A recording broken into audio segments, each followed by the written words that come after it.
when you're winning. Get a goal, it's just the beginning. You gotta sing when you're winning. Everywhere you go. Everywhere you go. You gotta sing when you're winning. Get a goal, it's just the beginning. Sing, sing when you're winning. Everywhere you go.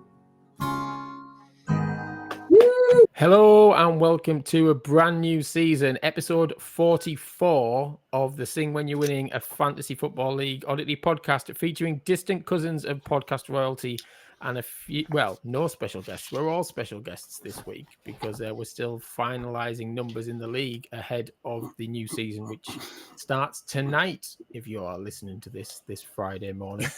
Yes, all the old one, all the old classics. That again. Yes, it may be roasting hot this Tuesday night, Friday morning. I'm waiting in line for the podcast throne this week. It's myself, Jamie. We've also got Steve. We've got Jersey Chris, and we've got Lee. And we should also be joined by Chris Payne as well, all being well. So everyone introduce themselves this week. Their name of the team. You might have changed your team. I don't know. Change your team name. See if we've mixed that one up. And this week, I want you to say, what are you most looking forward to in this either football season or fantasy football season, whichever you want to go for. I'll go with Jersey Chris first. So I've kept my team name. It's Farka Lottier because, it kept me in the Prem. So may as well keep the same name as Lucky. What I'm looking forward to the season. Kept you in the Prem. It was like a title push on it for you. Yeah, you were flying. Well, yeah, I dropped off, didn't I, a little bit? Yeah. Good. But, I'm looking forward to it. I'm not going to give you his name yet, but I'm not going to go for Captain Palmer this year. I've got another player that I've got my mind on. Ooh. I think he's going to collect a lot of points, and I don't think many people have gone for him. Ooh, does he play for Leeds? No. But I have got Statchin, yes. Yeah, we need some Leeds tips for cheap players, I think, on this week's episode. Good stuff. And are you looking forward to anything particularly this football season, or is it just Leeds being back in the Prem? I'll be happy with 17th in the Premier League, and if we can get to that, then I'll be very happy. Good stuff. End table. Good stuff. Is that you or Leeds, Chris? It's Leeds. Yeah, Leeds. Both. Good stuff. Lee, how about you? So manager of the Angry Dragons, kept the name nice and easy. Still don't Google it at work. Yeah, don't Google it at work. Not safe for work.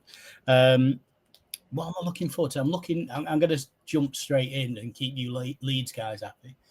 I'm looking forward to seeing the new Manchester United signings capitulate under the pressure of playing for that once great club and just watching the careers go down the Swanee, as it seems to happen quite a lot. So that'll piss off Cole, I think. That'll mess with his head. May as well get in there straight away. 3 minutes in. Yeah, may as well. Good stuff. And Steve, how about you? So Cole doesn't even have to appear in his forcing swears. Yeah, exactly. This is a clean season 2. It's going to be cleaner.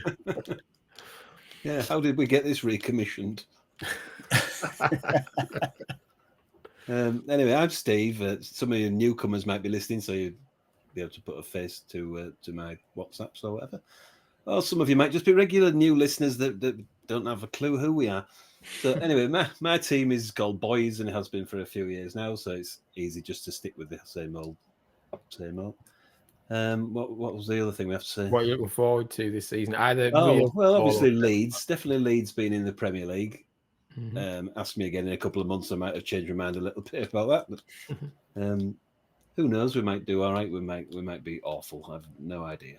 I think it'll be a season of struggle. So anyway, and FPL wise, I'm looking forward to not being as bad as last season. Yes. Well, you didn't go down. That's the most important thing. No. And I'm Jamie. My team is Sketchly Bots this season. For those who were around for season 1 and last season. So yes, and what am I looking forward to this season? Well, obviously the Championship's the best league, and I'm still in it, so that's quite good. I'm looking forward to seeing if I can get out of the Championship, but obviously we'll be happy to stay in the Championship because in reality and fantasy, as we all know, the Championship is the best league.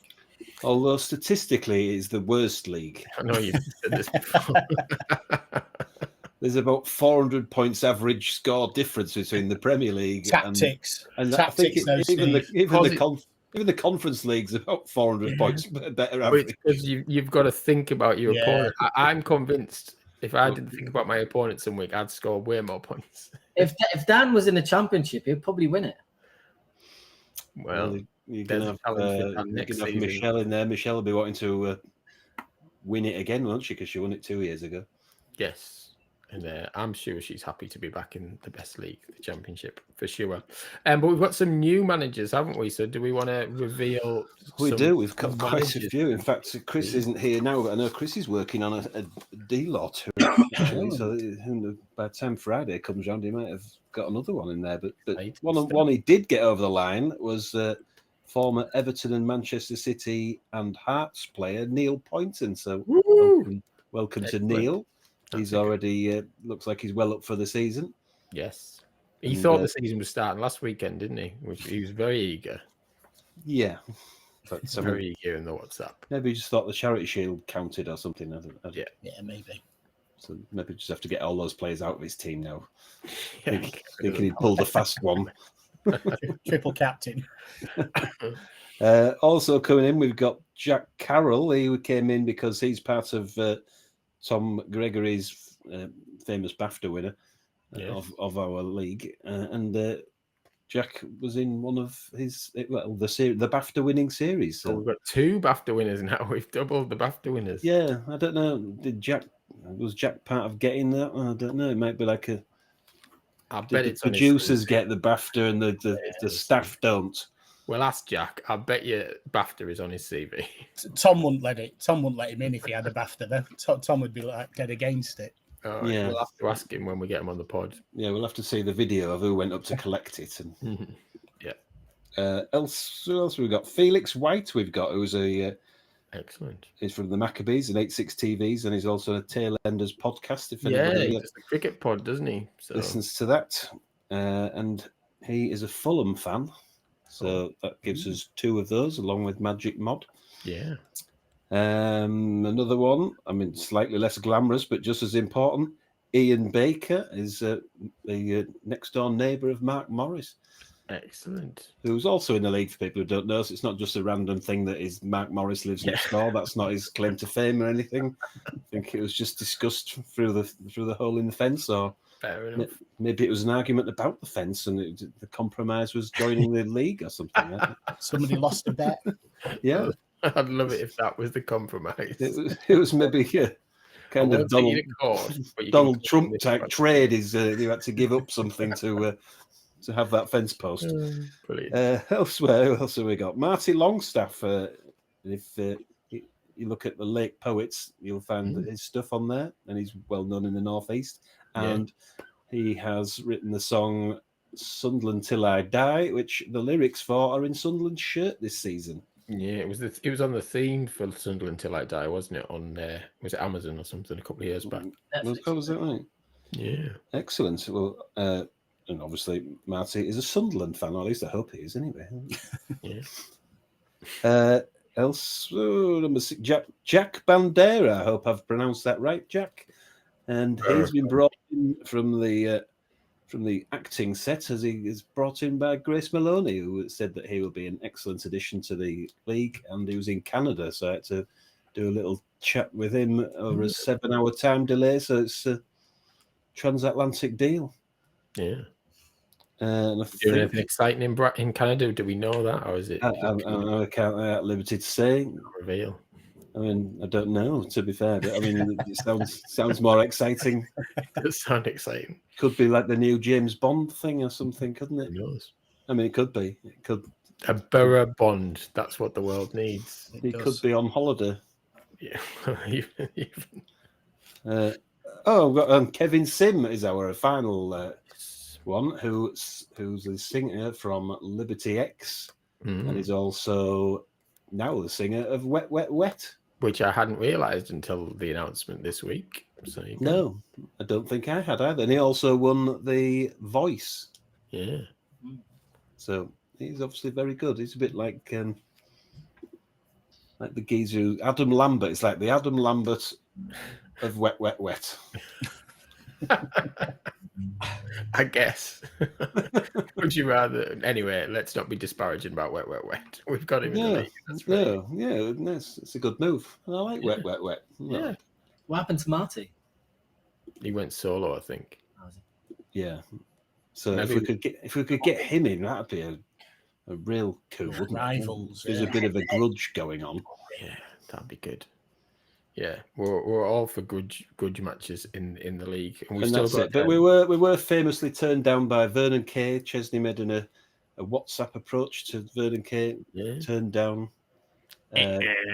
Joe talked to Robbie Williams about football, and apparently doesn't play FPL. But I don't think he was bold enough to just push the question. Go on, it's really good, Rob. Look, so we're calling it a no.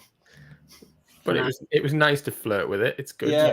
To talk. Tom Robert Smith's annual approach to Amy MacDonald, and it was, I think I can't remember how he worded it, but it was a definite no.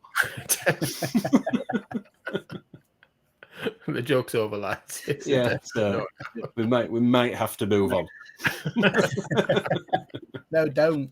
But watch it every season. She'll be upset next summer if she doesn't get approached. Well, it's not so bad now because I get Tom to do the dirty work now, so I don't have to dirty the name of the league. Of the league.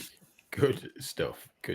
So yeah, welcome to all of those people anyway. Yeah, welcome. Along, and we'll hope to get you all on the pod at some point this season. I hope to get you watching the bloody pod at some point this season. That would be quite nice if you could do that. But no, it's all good stuff. So we've got new people, new managers, and we've also got new rules in this year's FPL. So I thought, as we try and be a bit educational, is that what we set out to be this time last year? I believe so. Educational, entertaining. Still working on that bit. Yeah. But, we'll informative. I think that was one. Informative, yeah. So in the spirit of being informative, so defensive contributions, outfield players will now be rewarded for their defensive contributions with points. C-bit, can we call it C-bit, please? C-bit, yes. C-bit. And DEFCON as well. Yes, C-bit and C-BERT, apparently, according to the acronyms on the app. Chris already looks confused. He doesn't know what C-bit is. This season, any defender who reaches a combined total of C-bit, which is clearances, blocks, interceptions, and tackles, like 10 of those in a single match, will score 2 FPL points. And for midfielders and forwards, in addition to their clearances, blocks, interceptions, and tackles, their ball recoveries will also count towards their total of defensive contributions, C-BERT. And as a result, they have to make 12 defensive contributions to earn their 2 FPL points instead of 10. I mean, I'm baffled. But basically, you can get more points, I think is what it's saying. Yeah, it's going to be a suck it and see, isn't it? It's probably what I put in a defensive midfielder, isn't it? Yeah, but then it's still not getting as much as a goal, is it? No. I think for a defender, it's great. It's kind of like all the cheap defenders are now with it 2 points for sticking their head in way and blocking things. It's like an assist, isn't it? It's only a point short of an assist. Yeah. Don't get need the attacking wingers. Crap teams who are going to be under the cosh, essentially. Yeah. Vision with my team now. I mean, Leeds have got a team full of 6'5" guys this year. I mean, they're just going to be heading and getting in the way of everything. Yeah. Top tips giving the secrets away there, but I mean, I was going to say, have you got any top tips there for any Leeds players we should go? Well, we've got a new lad called Bijol, and I think he's suspended for the first week, but he's a unit. He's about 6'5", and I think he's going to be for 4 million. He's going to be worthwhile to stick on the bench. Yeah, Jason Bogle as well. He'll be really good. He'll be a good point scorer. What about Joe Roden? Ex-Spurs, how do you reckon he'll do? Same for Joe, really. He's be him and Bijol or Bijol or whatever. He's Slovenian. He's a Slovenian youth.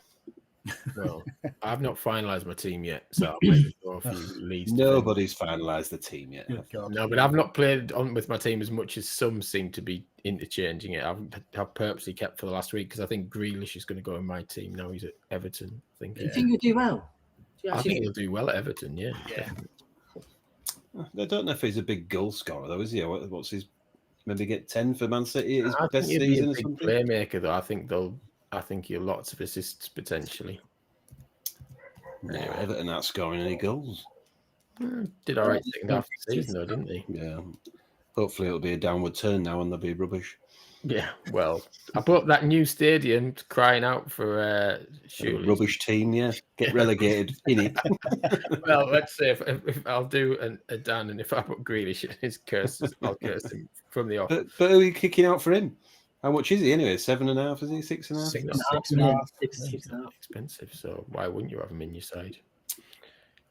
But well, anyway. I think I've got Dewsbury Hall in at the moment, actually. Yeah. Again, there's a bench kind of guy, but the whole argument is having Haaland and Salah again, isn't it? Or surely not both. I read something.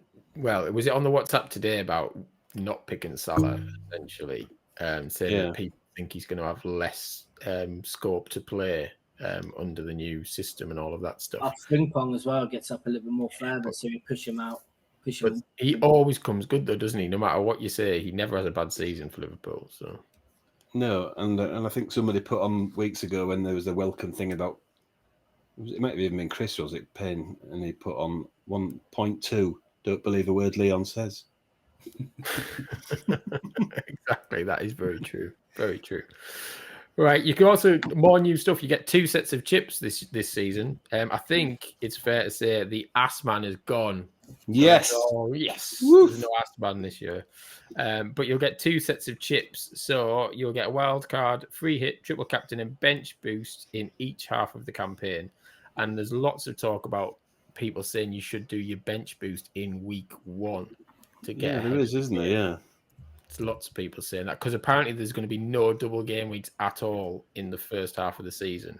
So you might as well try and get ahead of the game. But if everyone does that, then you're not getting ahead of the game, are you? With your bench boost. But again, that depends if you're playing for top 10,000 in the world or whatever, or if in a head-to-head league, you might just want to save it for when you're playing a rival.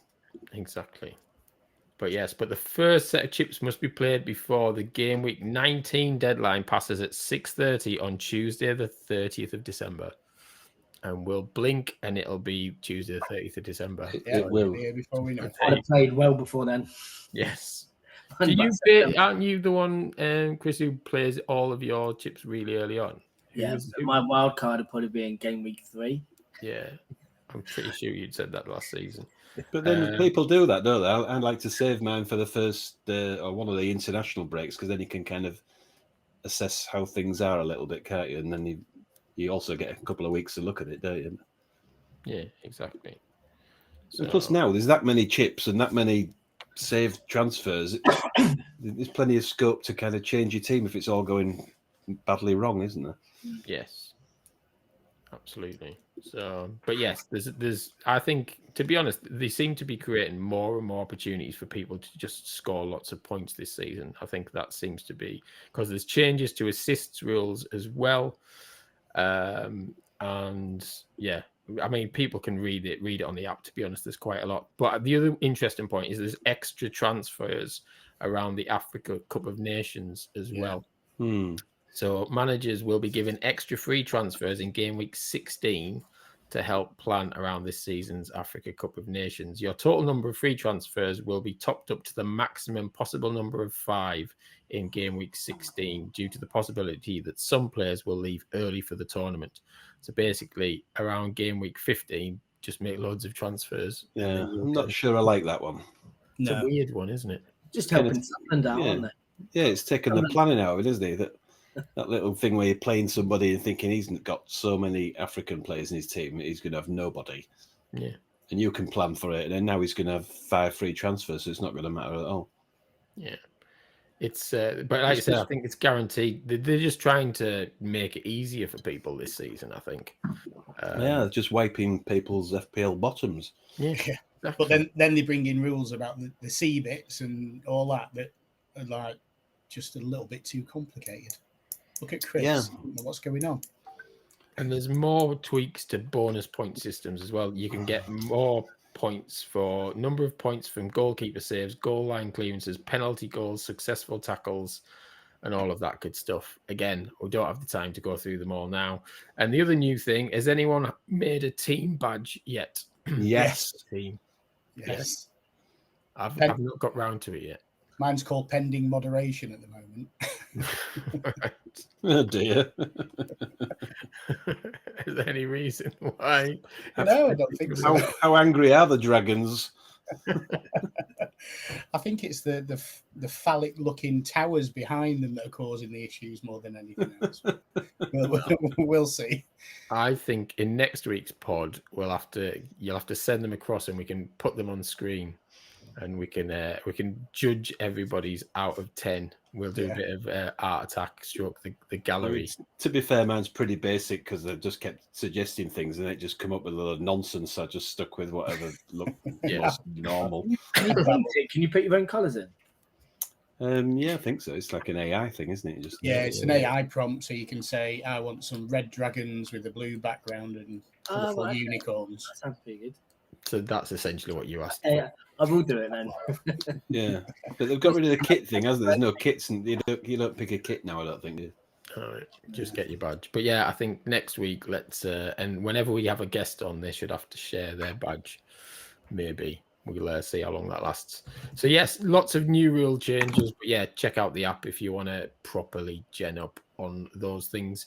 But yeah, let's have a look at players to pick then. We mentioned a couple of defenders there, but is there who you don't have to give the game away on who you've probably got before, but any goalkeepers catching the eye? If you're listening to this pod for the first time and you're looking for some help, are we going to steer people into which goalkeepers will we pick? I have gone for Perry. I've gone for Perry for Leeds. Yeah. And I genuinely believe Leeds will be playing similar to Crystal Palace this year. I think our defence is rock solid, and I think our midfield is Tanaka and Statch. And obviously, we've probably got Ampadu in there as well. I think Leeds will be quite hard to break down. So I've gone with Perry, and I don't think we'll concede that many. We will get beat a lot, but we won't be by much. 1-0, 2-1 here or there. Okay. And he's 6'7", Brazilian. And he's brilliant. Unit. Is he just hired like big giants? Is that essentially what? Yeah, literally. Yeah, I think if it was Football Manager, you'd put in your search thing 6'4", ball coverage, lots of running. That's about it. Long throw. So yeah. I think he's going to be a good goalkeeper. How much is he, Chris? I think he's 4.5, 4. Yeah, no, 4.5. I think 4.5. Yeah. All right. Okay. So yeah, I look forward to seeing the Giants on Monday night against Everton. Should be good. Yeah, they're a tall team as well, though. We've had to match. So, yeah, but we also have Willie, who's about 4 foot, so balances it.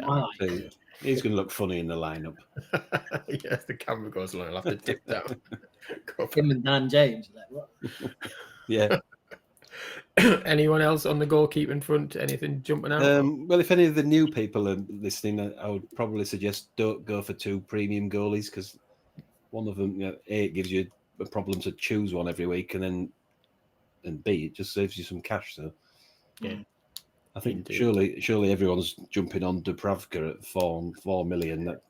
Stick him on your bench, and that's getting you £1 million somewhere, or £500,000 easily. Yeah, it's difficult for Newcastle because if you look at Newcastle, Ramsdale and your Pope, I mean, Ramsdale's obviously going to start, isn't he? But if he has a few clangers, Pope's straight back in there, and it's going to be. Are they going to swap all season long, or what's going to happen? Probably not. I felt a bit for Pope, but he's actually getting on a bit. He's about 35 or something, isn't he? Still good goalkeeper age, isn't it? No, nowadays they all seem to just go off into a second goalie role, don't they, at 35? Well, playing the League Cup, wasn't he? Yes, Carson's not Man City anymore. How's he gone? Yeah. Now he's got all his trophies and his medals. He's done now, isn't he? Legend of the game. But yeah, I think Dubravka's probably a good pick, to be fair, because last season when he did play for Newcastle for that bit, he was brilliant. He got me loads of points. Yeah. Well, Burnley were known for the clean sheets last season, so I imagine they'll be playing for a draw just about every week this season. It'll be the most boring side to watch Yeah. in the Prem. That is for sure. But good luck to them anyway, if you're a Burnley fan. No, not good luck to them. Okay, I can sense Leeds animosity. Right. Good luck to them in beating Derby's record for 11 points or whatever it was. Well, Sunderland might be God, good. we need to be it. Well, Leeds might be doing that. Yeah, we just need that 4 wins. Let's not jinx out. Cool. Well, we're going to come on to who will win the title and who will get relegated in a bit. We'll come on to that. But yeah, defenders, midfielders, anyone jumping out there that in your teams? Again, it just depends how you're setting your team up, doesn't it? Because now with this new C-bit DEFCON thing, suddenly the 4.5 centre backs are all a lot more attractive than all the wing backs that are normally about 6 million, aren't they? So. Yeah, so getting that mix right into. I've got Frimpong in at the minute, and then I've just swapped out somebody for Joe Roden, so it is kind of those defenses that are going to get peppered, regardless if they get beat or not. And it's just about the kind of keeping the clean sheet. So I don't know too much about Burnley's. Who've they got? I think I've got. No, they'll keep banging on about this Esteve guy, don't they? But I've got Twan Zebi in, whoever he is, at the minute, just because he was 4 million. And to me, again, it's about keeping a little bit of money in the bank, so that if these players, because there's still players to move in there as well, Grealish moving, and there's so many. Isak. Yeah, Isak, Eze, who's going to be at what club, and then that kind of messes you up for transfers at some point as well, in some cases. So. Back to Newcastle, they've just signed that lad from the German lad from AC Milan. How was it? I think he'll be brilliant. I think him and Dan Burns or him and Hall, I think they'll be pretty solid. So I think I'm definitely waiting for him. And I've got to say, I think Gorkarez or Etike, whatever his name is for Liverpool, I think they'll be scoring goals. I don't know which one to go for, but it's going to be one or the other. No, but I think if you wanted to go for a load of 7.5 forwards, there's quite a lot on offer. The Sesko's 7.5 as well, isn't he? So Gyökeres, Sesko, even Nielsen's only 7. He scored dozen goals last season. Yeah. It took him a while to get going as well. So I imagine the second half of the season he's probably one of the top scorers. But they've lost a few players, Bournemouth, haven't they? So it's hard to say whether they'll. They're making a fortune on the defenders, though. They must have money in the bank to buy players, though. They must. Yeah, but they only get crowds of about 2,000, so they need to sort of. They're leaving at late. They've got no defence. They've got literally no defence now, Bournemouth. How are they going to. They've got a lot of money, though, and they'll make some deals in the last. Well, they've got 3 weeks to find a new. There will be a lot of late deals, won't there? Definitely. Yeah. A lot of the clubs like Chelsea, United, City, even Liverpool now, they've got that many good midfielders. They can't play them all. So there's going to be a lot of rotation, and that's going to be a massive factor, I think. Everyone might use Wirtz, for example, or Wirtz, sorry, that he might. Hi, Chris. Hello. It might be a shoe-in for a lot of people, but will he play every week, when there's so much competition? Like United, just their like Cunha and Wemo and Fernandes, and are they nailed on every week? I don't know kind of how it's going to go. And the pre-season fixtures haven't really given any clues. They never do, though, do they? Can't. You just don't want to listen to all these people. You stick with the tried and tested, I think, really, because otherwise you end up like last season where I had Quansah and Rico Lewis in my defence, thinking they're going to be the bargains of the season. And Quansah lasted half a game, didn't he? And that was it. That was him done. And then if it's all going badly, just put your wild card in week 3, like I did. No, that's it's always an option. Or just don't transfer anyone for 5 weeks and then make 5 transfers. So. Yeah. Exactly. Or unless you're around game week 15, remember, you can make as many as you want that week, thanks to the African Cup of Nations. Hello, Chris. How are you doing? I'm very well. We asked everybody up front, Chris, to introduce themselves, the name of the team in case you've changed it, and what are you most looking forward to this season, either in real football or fantasy football? I've changed my name. I've been using cynical time wasters forever, and I got a bit bored. So there was a Radio Scotland comedy a football call called Only an Excuse, and there was a fictional team called Duckler Plumstead.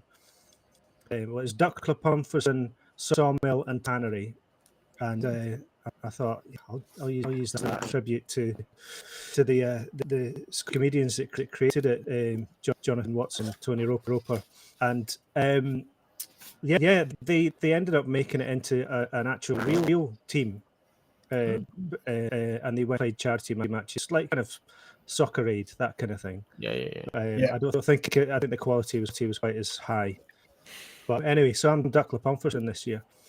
And what am I looking forward to? I don't know.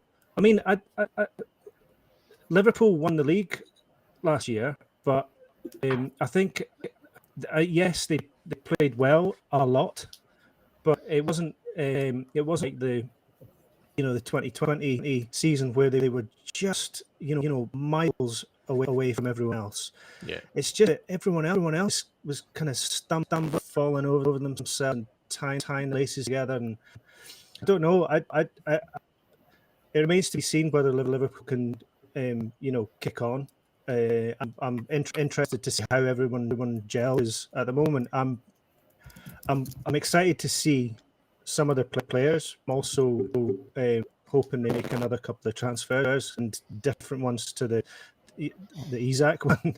I think they can survive either Isaac, but I don't think they can survive without another centre back. So, see. But that's obviously I'm excited to see what Liverpool do and Leeds. Yes.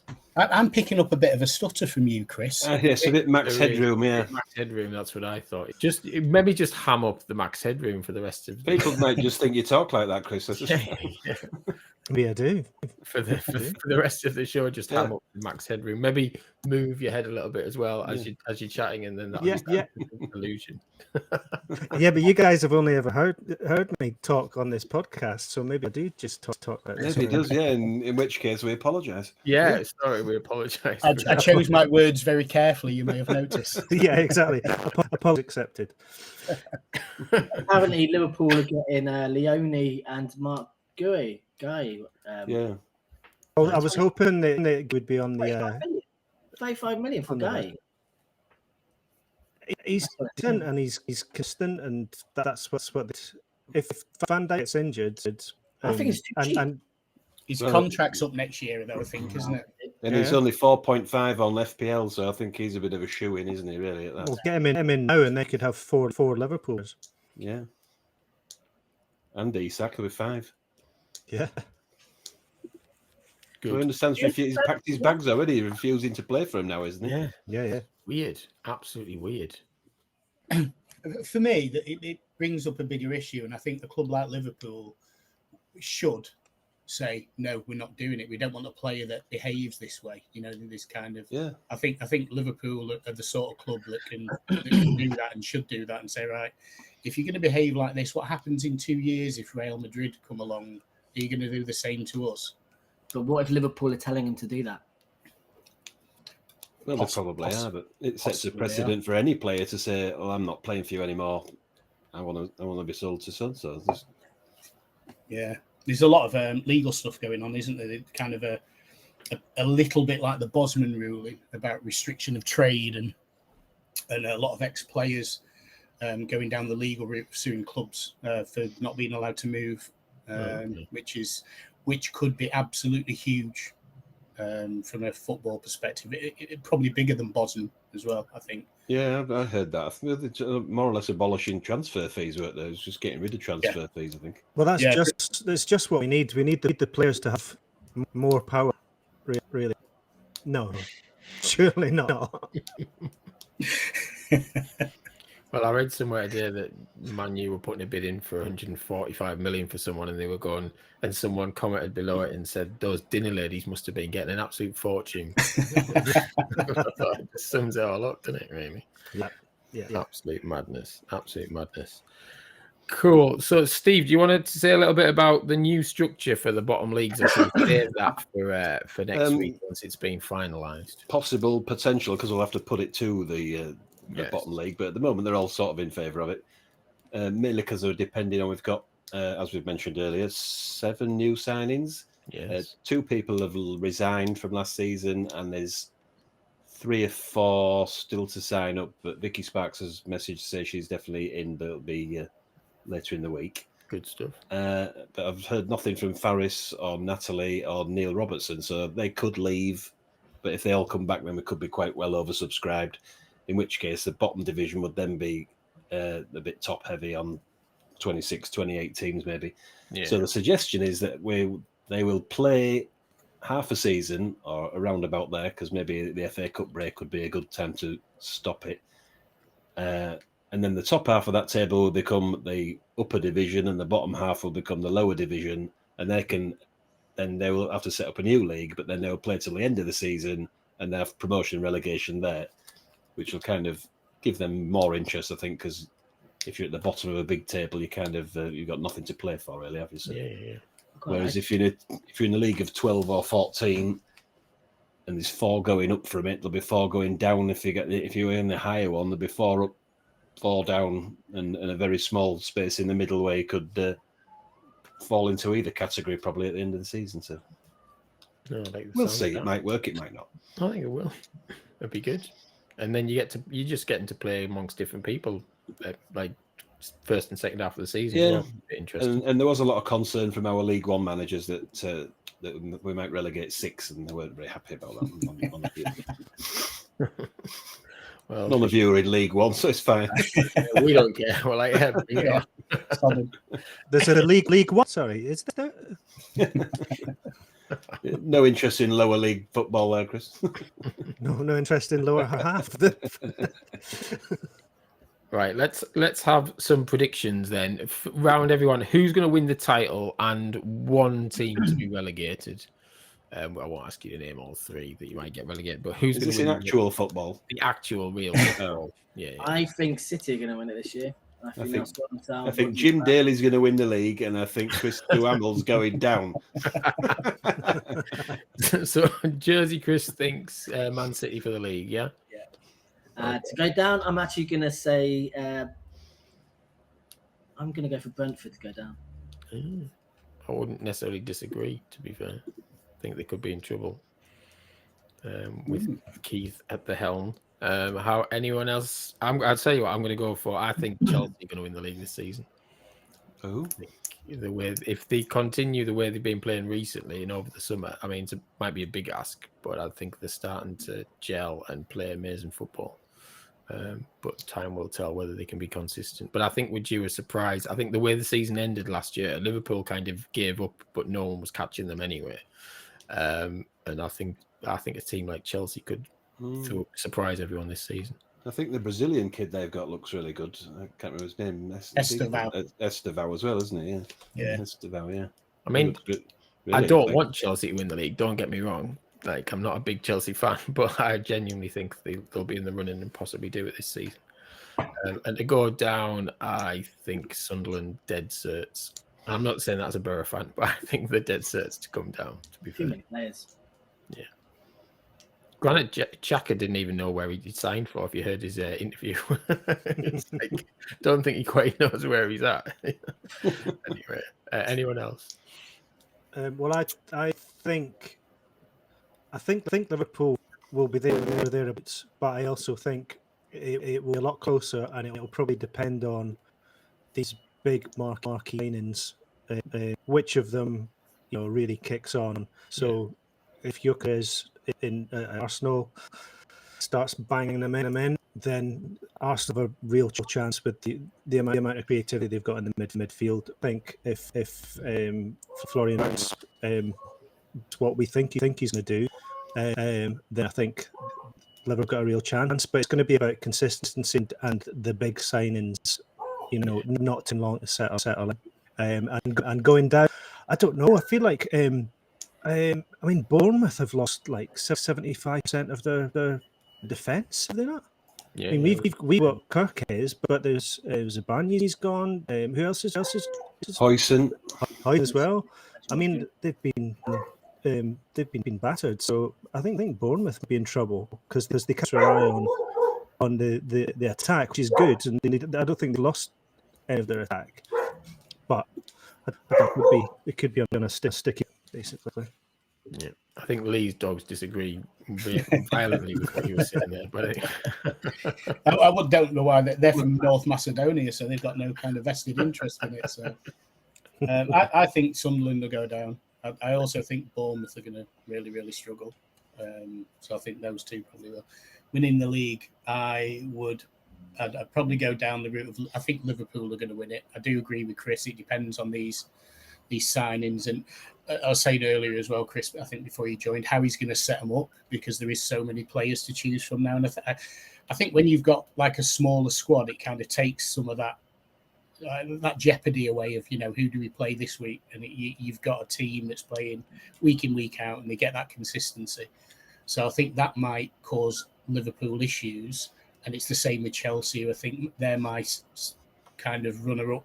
I think Chelsea are, again, pre-season form. Estevao's brilliant. I'm looking forward to seeing Echeverri as well at City if he gets a few games, because they're kind of the two hot properties that are kind of under the radar. They're not particularly marquee signings, not worth millions, and they're quite good value as well in FPL as well. So yeah, might be quite good. Good shout. And Steve? I'm just looking forward to it generally. I'm not sure who's going to win it because City are having a regeneration at them. Yeah. Liverpool, like I say, it's going to depend how those big players all gel together and whether they can keep Mo Salah happy and with all these other people taking his thunder a little. And Man United and Tottenham can't be as bad as they were last season.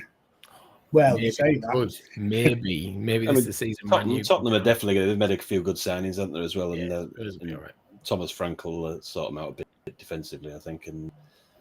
But yeah, and there's just going to be probably 8 teams going for Champions League there, isn't there? So all good fun.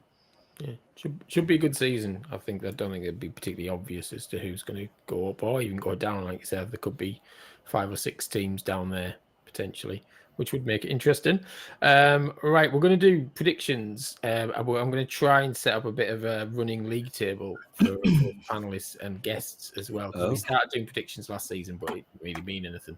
So I'm going to pick 3 games, and you'll get 3 points if you nail the score exactly. So we have to be serious now then. Yeah, and you'll get 1 point if you just get the right result, if that makes sense. So first game we're going for is I think it's Saturday lunchtime, Villa Newcastle. Ooh, tasty. So what are we thinking for I will go with 2-1 to Villa. 2-1 Villa. Okay. Anyone else? 2-2. You know, 2-2, Chris. Good. Do I have to give a score? Yeah. It's a simple concept. 3 points if you get the score right, and 1 point if you get the result. 1-0. 1-0. Okay. I will throw in a differentiator. Then I'm going to go 3-1 Newcastle. Oh, okay. I think Newcastle are a little bit unsettled, so I think Villa will win 3-2. I think it'll be high-scoring game. Oh. So there we go. The next game is Super Sunday, Man U Arsenal, which is an amazing opening weekend fixture, to be fair. What do we think there, Man U Arsenal? 3-1 Arsenal. Okay. 4-0 Arsenal. Right, hang on, let me keep track of this. You're saying 4-0 Arsenal, okay. I'll say 2-1 Arsenal. But it'd be a last minute. Do I get an extra point if it is last minute winner? Possibly. We can. If it is, I'll throw a bonus point in just for you. Let's not develop the game already. Let's just. Okay, it's going to be hard. It'll be confusing this time next week trying to work it all out. Chris was struggling with what we're actually doing. Yeah. He's like, Too hot. Is there a score? Lee, what are you thinking? I will go 1-1. 1-1. I'm gonna break the trend. I'm gonna go for 1-0 United. I think it'll really surprise and put loads of pressure on Arsenal on day one. When it's 3-0 to Arsenal after 10 minutes, you can all get I reckon it's got weird result written all over it for me. Man U 1-0. Leeds Everton is the third game, Monday Night Football. What do we think? Obviously, I'd like Leeds to win because I think we really need to, because we've got Arsenal and Newcastle the next 2 games after that. But for me, Leeds and Everton is nearly always 1-1, so I'm going to go 1-1. 1-1. Okay. I think it'll be a scintillating nil. Is that 0-0? Mm-hmm. Okay. I hope not. Monday Night Football will be boring as hell, won't it? I'm going to go for a Leeds 2-0 win, Statch and Pirro. Oh, wait, you don't get points for goal scorers. We're getting far too complicated now. Lee, how about you? I'm going to go 1-0 Leeds. Yes. I'm going to go 2-2. I think it's got a draw written all over it. But yes, so we will find out next week how we go on, and I'll try and put some league table. I mean, if Steve can do those league tables week in, week out, I think I could just about manage a week. A 5-team league. every week. And obviously, if you're not on the pod some weeks, you won't get the points. But we'll see. No, you have to have a representative. Slave labour. Or a game in hand or something. Game in hand, that's how you do it. Oh, right, okay. All right, slave on my face like Prince. Unless we go to the WhatsApp and on the pod on the WhatsApp, I can ask you if you're not on. Anyway, I'm getting overcomplicated. Let's wrap this week's pod up with a quiz. We'll save some new features potentially for next week, when we hopefully will be joined by a special guest or two. But yes, if you remember, towards the tail end of season 1, we did 1 to 100 with our favorite ChatGPT. And I got you all to pick a number between 1 and 100. And we'll see. We'll basically do 3 questions each and see who comes out on top. This week's questions are all about opening day fixtures in the Premier League. And it is ChatGPT at its best and worst. I think it's fair to say. So 1 to 100, who wants to go first? Go on, I will. I'll go number Right, 4. Number 4. Number 4. Which opening day match featured a hat-trick by Mickey Quinn? It was in 1993. Newcastle versus Manchester United. It was when he was at Coventry. It was Coventry against Arsenal, and he scored all 3 at Highbury, apparently. I don't recall that. Again, ChatGPT could be lying, but that would have been an amazing game. Mickey Quinn pissing off all the Arsenal fans on the opening day of the season. There you go. We have got a fanciful approach for a manager who's a Coventry fan as well. Oh, okay. Good stuff. Any clues? But apparently he's got no interest in the Premier League. I'm with him. But he's got very big links to Formula 1. The intrigue. And Chris is also working on a deal that's got a sort of tentative link to a Formula 1 as well. Okay. Yeah. But we can't talk about it. No. Is it the Michelin man? Let's see what we get. Right, who's up next on the quiz then? I'll go with who's on screen. Jersey Chris, you're at the top of the screen. 1 to 100. And 56. 56 is... How many opening weekend goals had Sergio Aguero scored by his 7th season in the league, essentially? It's a very weird question. Was he only in it 7 seasons? How many goals he scored? How many opening weekend goals did he score by his 7th season? 5. 6. Oh, So close. Hit the post for that. Never mind. Steve. I'll go for 6 then. Let me scroll all the way back up to the top. No one's got the really random question yet. Right, which opening day fixture? This question's meant. I'm going to ask you it because I like it already, and you'll get it right. Which opening day fixture saw Leicester City beat Sunderland 4-2? I think that might have been the occasion when Leicester City played Sunderland. I hope it's wrong. I hope you're wrong. You're exactly right. Bloody hell. In the Get in. 20s. I'm not. He's not having that. He's got to go again. We've got Get that's in. the look of the draw with ChatGPT. I'm sorry. I'm moving up that league table. Wow. There you go. You got a point there. Well done, Steve. Chris, how about you? Pick a number. 7. What number was that? 7. 7. Who famously pulled off a debut hat trick on opening day while playing for Middlesbrough? Not Mickey Quinn again. I remember the game well. Come on, Chris. Must know. I think I even know. I've got 2 in my head, and I'm going to go for 1. Janino. Janino didn't score a lot of goals, but he was. Ravanelli? It was Ravanelli. That was the other one. It was against Ravanelli. Liverpool. It was a 3-3 points. draw on the opening. No, you can't have bonus points, unfortunately.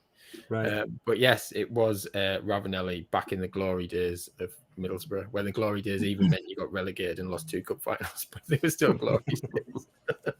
Anyway, so yes, Steve, you're ahead after round 1. Round Yes. 2, Lee. Farcical teams. I'll go for number 99. Oh, scrolling all the way down. Da-da-da. Give you RSI. Right, 99. Oh, no, here we go. In the return fixture, who If you did get last week's this, I will Sunderland give you £100.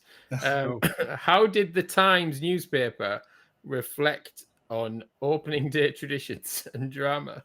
That's the question. This would be a long answer. What? I don't know. The They answer, said it was shit. the answer is they highlight how the season opener combines summer optimism with iconic memories and narratives, something that's endured since 1992. Well, I was close. No That's point all for I'll you, say. Lee. I was Sorry. close. GPT's bollocks. I like that. I might use that on Friday night for the opening of Sing When You're Winning. Number 10. Number 10. There is a brilliant question in here that no one's picked yet.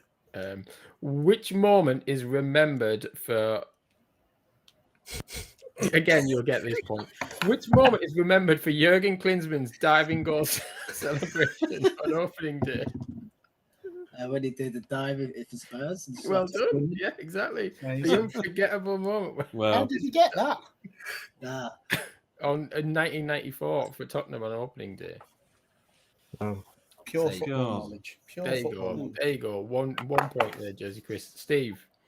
is this why AI is not in charge of nuclear weapons just yet? Absolutely. Absolutely. Or is it? Mm. What number? Oh,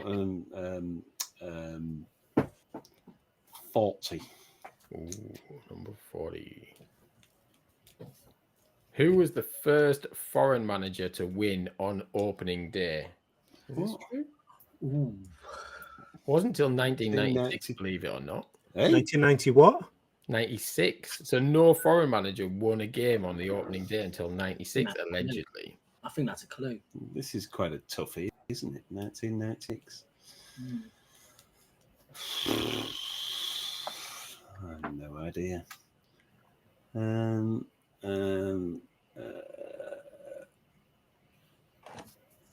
Gerard Houllier. Arsene Wenger. Oh, yeah, I should have got that. Like, in question 39, no one's going to pick it, but this is the best question of the lot.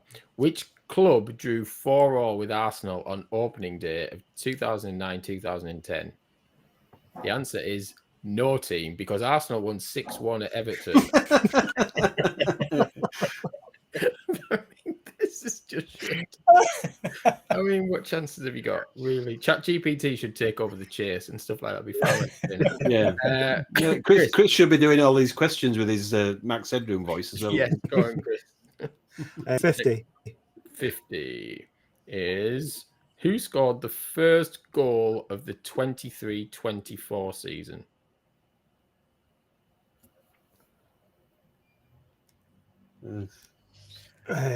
Haaland. It was. He scored in the 4th minute against Burnley. So we've got everyone's on 1 bar Lee going into the final round. Lee, next question. Go for number 1. No more. Am I the only one who answered the question correctly where the question wasn't Yes. so the answer? Yes. But Lee's about Say to join you on that one. In what year, we've said this before, the first question is always simple. In what year did the Premier League begin? Oh, you know what? I can't remember. I genuinely can't remember. Have a guess. 1991. 92. Oh, Yes. So there you go. Lee, you are officially out of the game. Sorry about that. Good. Jersey Chris, you're up next. We'll go for 25. 25 is...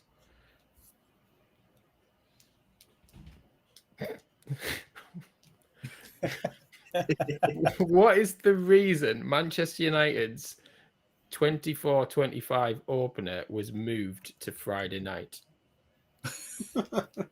Sky TV. Exactly that. Well done. Wow. It was selected for Sky Sports. So you've got 2 points now, Steve, to stay in the game.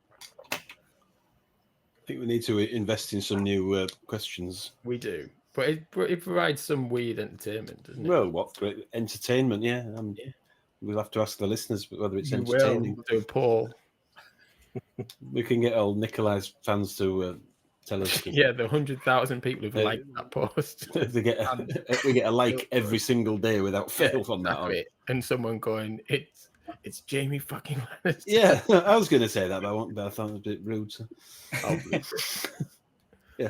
I will go with number 75. 75. It is.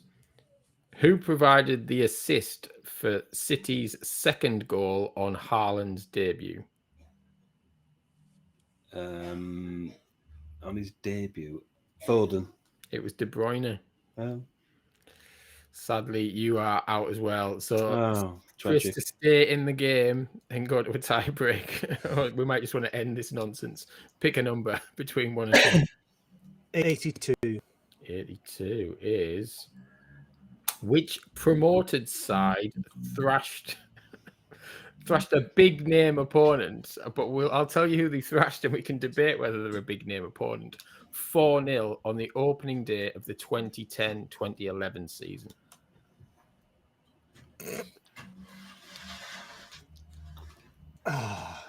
Sky Sport. No idea. Go on, pick a promoted side around that time, 2010, 2011. 2010. They're no longer in the Premier League. Wigan. Oh, and lucky, Wigan were the big name opponent that they thrashed. But it was Blackpool, apparently. So there you go. Blackpool beat Wigan 4-0 on the opening day of the season. I'm pleased to say somehow Jersey Chris has won that quiz. Hooray! Congratulations. That is the quiz on opening day fixtures for what it's worth. And a big thank you once again to ChatGPT for their... Thank you, ChatGPT. I think ChatGPT was the real winner there. I think it was. But again, as Steve said, proof that it shouldn't be in charge of anything. But yes, thanks everyone for joining me this Friday morning. As ever, look forward to the season starting tonight. Remember, the deadline is 6:30 p.m. I think, ahead of the opening game tonight. And you can follow us on Twitter at SWYW_FPL. If you're watching this on YouTube, leave us a comment or ask us an FPL question. It's a new season. We might even discuss it in next week's show, where we'll hopefully be joined by a special guest or two. But yeah, for this week, good luck in your opening week. It's brilliant that football is back, and enjoy your footballing week. Keep on singing and keep on winning. Goodbye. Bye. Goodbye.